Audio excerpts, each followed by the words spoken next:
If you're struggling with fatigue by section 4 of the LSAT, this one's for you. I got this email from Carlos who writes, after working in the tech industry, I'm now preparing for the LSAT scheduled for August.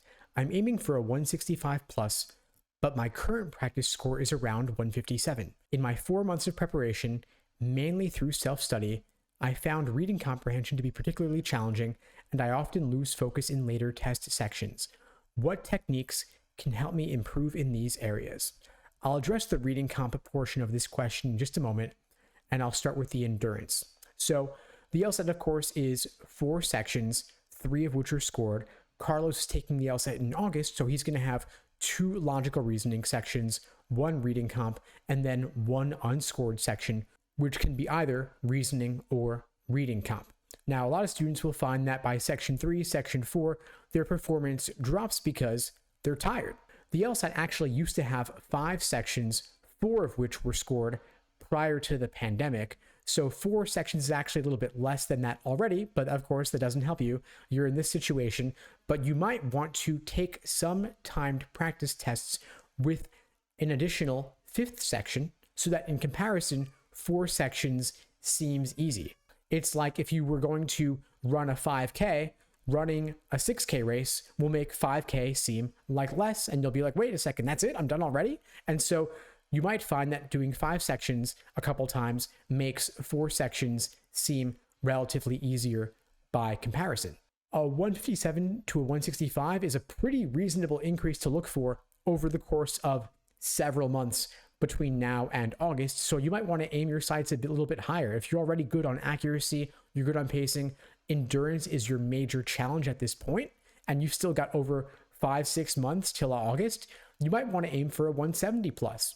Of course, the fact that you're losing focus in later text sections, I'm curious if that's when the last section is reading comp or the last section is logical reasoning, or if it shows up in certain situations but not others. So maybe yet you find that doing 2 logical reasonings back to back is pretty tough. And then what if your unscored extra section is a 3rd logical reasoning?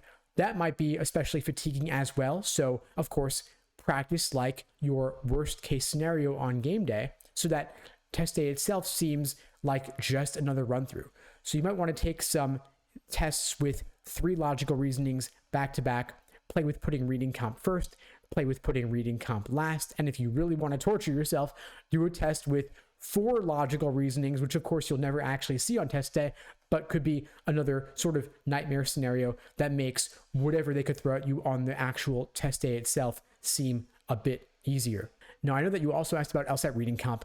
I'll get to that in just one moment. Since, of course, I'm pushing you to aim beyond 165 plus to 170 plus, you should know that I'm looking for a couple of students aiming to do just that on the August LSAT. I do have a couple of asks for those who work with me, though. I want you to have scored at least a 160 or above on at least 1 timed practice test.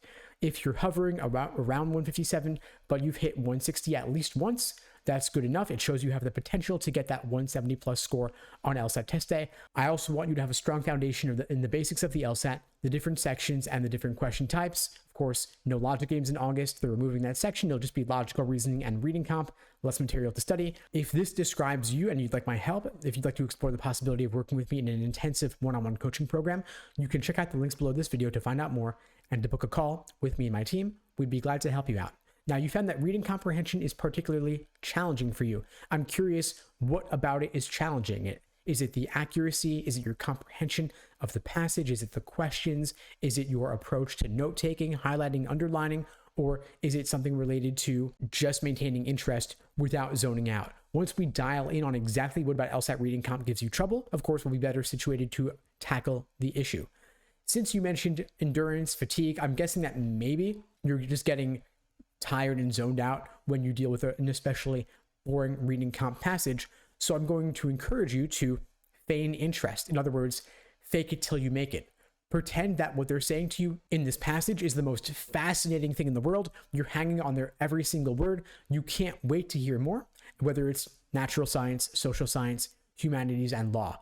You might want to dial down on what exact topics you like more than others, so you could focus more on the weak areas. You mentioned you work in the tech industry, so maybe the natural science stuff comes more easily to you.